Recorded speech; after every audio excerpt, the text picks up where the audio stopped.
Pessoal, esse lugar onde eu estou em Atenas é o meu preferido de toda a Grécia.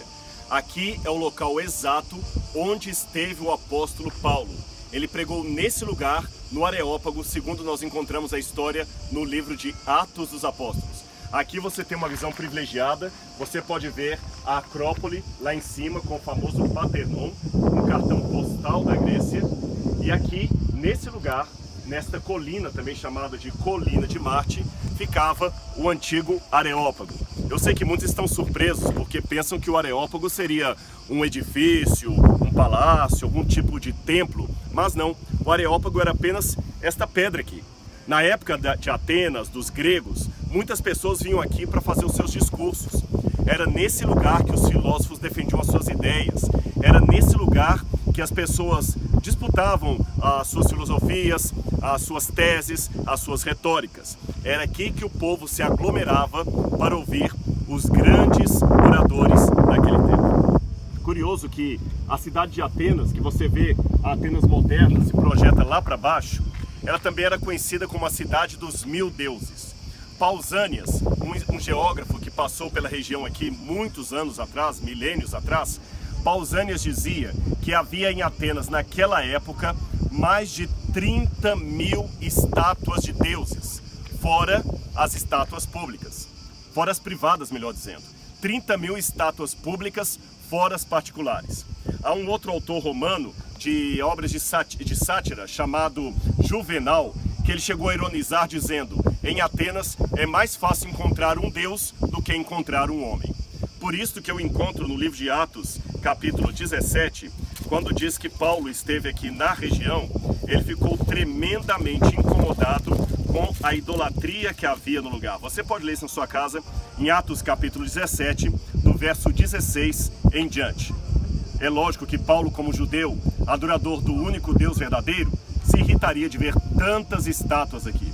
Ele pregou na sinagoga e, por causa da sua grande erudição e filosofia, filósofos estoicos e epicureus vieram até aqui. Diz a Bíblia que eles o trouxeram até ao Areópago, exatamente nesse lugar onde eu estou, para falar para eles sobre esse novo Deus que Paulo estava pregando.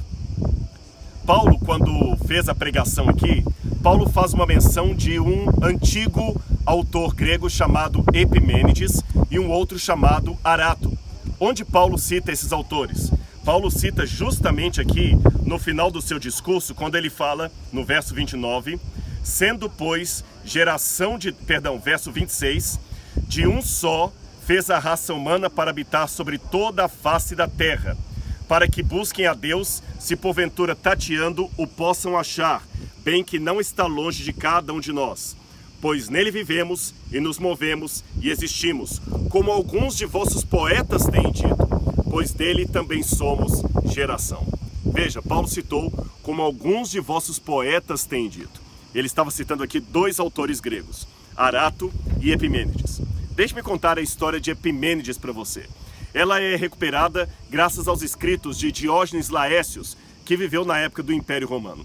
Diógenes Laércios disse que aproximadamente 500 e poucos anos antes de Cristo, houve uma praga aqui na cidade de Atenas. E como eles tinham muitas divindades, muitas estátuas, muitos deuses, eles ofereceram sacrifício para cada um dos deuses que aqui estavam, mas nenhum deles fez cessar a praga. Até que alguém lembrou de um escritor grego, um filósofo ou poeta, que morava na ilha de Creta, o seu nome Epimênides. Epimênides era conhecido por seus discursos sobre o paradoxo, e existe um poema dele chamado Crética, que ele fala muito contra os gregos e contra os cretenses. Ele diz assim, preste atenção que eu vou citar o poema de Epimênides.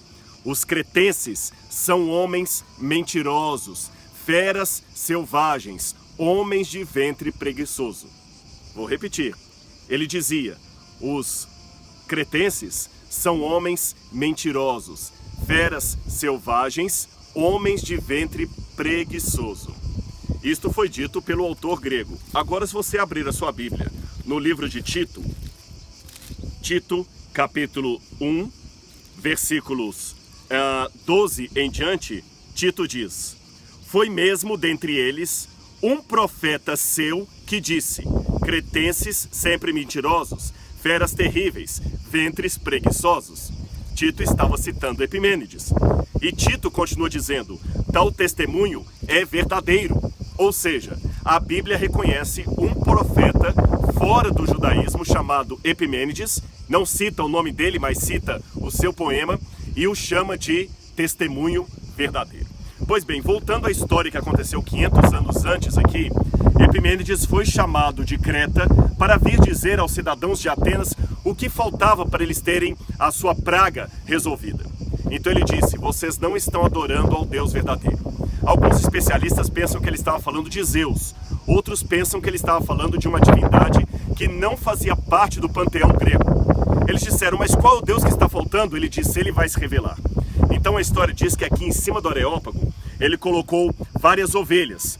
E ele falou, as ovelhas vão caminhar para o lugar onde o Deus verdadeiro deve ser adorado. Eles soltaram as ovelhas, elas começaram a descer a rocha, passaram pela imagem de um Deus e não pararam, passaram pela imagem de outro Deus e não pararam, até que chegou num lugar onde não havia imagem nenhuma. Ali as ovelhas deitaram. E perguntaram, Epimênides, mas elas deitaram onde não há imagem alguma. Ele falou, ali que vocês devem construir um altar. Tá bem, e qual será a figura desse Deus? Ele falou, não coloquem figura alguma, deixem o altar vazio. E eles insistiram, mas qual o nome dele então, para que nós possamos adorá-lo? Epimênides falou, escrevam ao Deus desconhecido. E então fizeram um sacrifício com as ovelhas a esse Deus desconhecido e a praga de Atenas passou. 500 e poucos anos depois, Paulo sobe nesse mesmo lugar, aponta para o altar ao Deus desconhecido da época de Epimênides e diz, esse que vocês adoram sem conhecer é precisamente aquele que eu anuncio. A arqueologia não encontrou aqui o altar ao Deus desconhecido, apenas em Pérgamo encontraram um altar escrito no plural aos deuses desconhecidos, mas uma coisa é fato. Aquelas pessoas tinham muitas religiões, mas não conheciam o Deus verdadeiro. O mundo hoje também tem muitas filosofias, muitas ideias, muitos recursos, muitas marcas, muitos estilos de vida. As pessoas precisam conhecer o Deus verdadeiro. Aquele Deus que pode salvar. Aquele Deus que, como disse Paulo nesse lugar há 2000 anos, aquele no qual nós vivemos, nos movemos e do qual nós somos a geração. Que o Deus de Paulo, que o Deus da Bíblia, possa estar com você neste momento. Aqui do Areópago, onde Paulo pregou o discurso ao Deus desconhecido, eu também mando a minha paz para você, a bênção do Deus de Abraão, de Isaac e de Jacó. E que Deus se torne desconhecido apenas para os demais, mas que para você ele possa ser um amigo mais chegado que um irmão.